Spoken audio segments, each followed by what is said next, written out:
Police custody నుంచి గంజాయి కేసులో కింగ్ పిన్ అయిన సోహైల్ పరారయ్యాడు. అతని కోసం ప్రత్యేక బృందాలతో పోలీసులు గాలిస్తున్నారు. వరుసగా పోలీసుల అదుపులో నుంచి నిందితులు పరారవడం అనుమానాలు రేకెత్తిస్తోంది.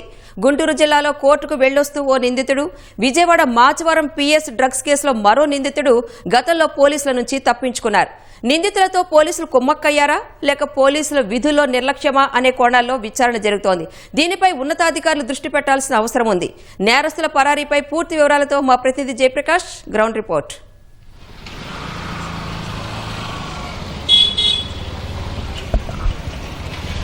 రాణి, ఇటీవల చూసుకున్నట్లయితే పోలీస్ కస్టడీలో ఉన్నటువంటి నిందితులు పరారవటం జరుగుతుంది. తాజాగా చూసుకున్నట్లయితే విజయవాడ పరిధిలో ఉన్నటువంటి పడమట పోలీస్ స్టేషన్లో ఒక గాంజా కేసు నమోదైంది. ఇందులో మొత్తం ఒడిశా కేంద్రంగా ఇటు గాంజా సరఫరా చేస్తూ ఉన్నారు ఇతర రాష్ట్రాలకు అనే పక్కా సమాచారంతో ఇటు ఒంగోలు నుంచి అదేవిధంగా ఇటువైపు అటు ఒడిశా నుంచి ఇటు విజయవాడ పైగా ఉన్నటువంటి ఈగల్ బృందాలు అన్నీ ఒక నెట్వర్క్గా ఏర్పడి పోలీసులు సంయుక్తంగా కలిసి ఒక జాయింట్ ఆపరేషన్ చేశారు. అందులో కీలక నిందితుల్ని అరెస్ట్ చేశారు. సుమారు 140 కేజీల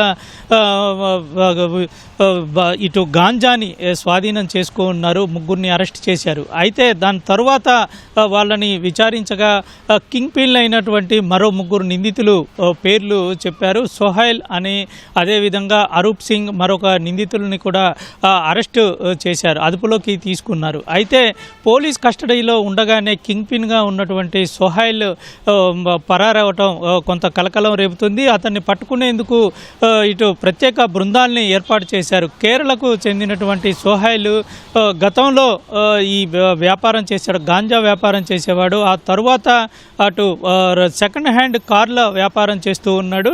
ఆ వ్యాపారం చేస్తూ ఢిల్లీలో తక్కువ ధరకు కార్లు తీసుకువచ్చి ఇటు నేరుగా ఒడిశా తదుపరి ప్రాంతాల్లో ఉన్నటువంటి గాంజా వ్యాపారులను కలిసి అక్కడ నుంచి ఈ కార్లలో అదేవిధంగా కొంతమంది మధ్యవర్తుల ద్వారా ఈ నెట్వర్క్ని ఏర్పాటు చేసుకొని గాంజా విక్రయిస్తూ ఉన్నాడు. తాజాగా అతను పోలీస్ కస్టడీ నుంచి పరారవటం కలకలం రేపుతుంది. ఏ విధంగా కస్టడీ నుంచి పరారయ్యాడు, ఎలాగా సాధ్యపడింది? ఎందుకంటే సాధారణంగా పోలీసులు ఇటువంటి తీవ్ర నేరాల్లో ఉన్నటువంటి వారికి గట్టి బందోబస్తు భద్రత ఏర్పాటు చేస్తారు. అయితే ఇటు భద్రతా వైఫల్యమా లేకపోతే సిబ్బంది నిర్లక్ష్యమా అనే కోణంలో ఒకవైపు దర్యాప్తు చేస్తూనే మరొక వైపు నిందితుడి కోసం ఆరా తీస్తూ ఉన్నారు.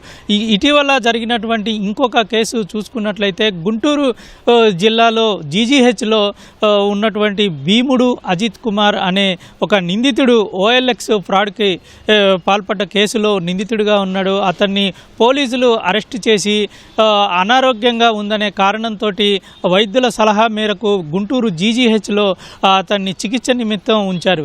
అయితే చికిత్స చేసుకుంటుండగా పోలీసులు కళ్ళుగప్పి పారిపోయాడు. ఆ విషయాన్ని దర్యాప్తు చేసినటువంటి పోలీసులకు నివ్వెరపోయే నిజాలు తెలిసాయి. అక్కడ ఉన్నటువంటి రేపల్లెలో ఉన్నటువంటి సబ్ జైలరు, అదేవిధంగా సబ్ జైల్లో ఉన్నటువంటి జైలరు, అదేవిధంగా ఇటు పోలీసులు కొంతమంది అటు ఆసుపత్రి సిబ్బంది కూడా కలిసి కొంతవరకు ఈ వాళ్ళతోటి కలిసి అతన్ని తప్పించుకునేందుకు సాయపడ్డారు అనేది ప్రాథమికంగా నిర్ధారణ అయింది. దానికి సంబంధించి కొంతమందిని పైన చర్య కూడా తీసుకున్న పరిస్థితి ఉంది. సబ్ జైలు సూపరింటెండెంట్ పైన చర్యలు తీసుకున్న పరిస్థితి ఉంది. అయితే అందులో కొంత డబ్బులు ముట్టాయి పోలీసులకు అనేటువంటి ఆరోపణలు కూడా ఉన్నాయి. ప్రాథమిక నిర్ధారణ జరిగింది. గతంలో చూసుకున్నట్లయితే విజయవాడ మాచవరం పోలీస్ స్టేషన్ పరిధిలో డ్రగ్స్ MDMAని తీసుకువస్తూ ముగ్గురు కుర్రాళ్ళు పోలీసులకు దొరికిన నేపథ్యంలో కారు పార్కు చేస్తాను అని అందులో ఉన్నటువంటి రాజేష్ అనే నిందితుడు కారు పక్కకు తీసి కారుతోటి ఉడాయించిన పరిస్థితి ఉంది. ఆ తరువాత ఎప్పటికో కొన్నాళ్లకు ప్రత్యేక బృందాలు ఏర్పాటు చేసి తీవ్రంగా గాలించిన తర్వాత అతన్ని పట్టుకున్నారు. ఆ కేసులో అప్పట్లో కొంతమంది పైన ఆరోపణలు వచ్చాయి. ఆరోపణల నేపథ్యం ఆ తర్వాత అక్కడ ఉన్నటువంటి ఉన్నటువంటి ఆ సిఐని కూడా బదిలీ చేసిన పరిస్థితి ఉంది. అయితే తాజా పరిణామంలో ఏ విధంగా వ్యవహరించాలి అని ఉన్నతాధికారులు దీనిపైన పూర్తి స్థాయిలో లోతైన దర్యాప్తు చేస్తూ ఉన్నారు. ఈ విధంగా అంటే పోలీస్ కస్టడీలో ఉన్నటువంటి నిందితులు పరారవటం అనేది భద్రతకు, అదేవిధంగా పోలీసుల నిర్లక్ష్యానికి, వాళ్ళ అవకతవకలకు నిదర్శనంగా చూస్తూ ఉంటారు.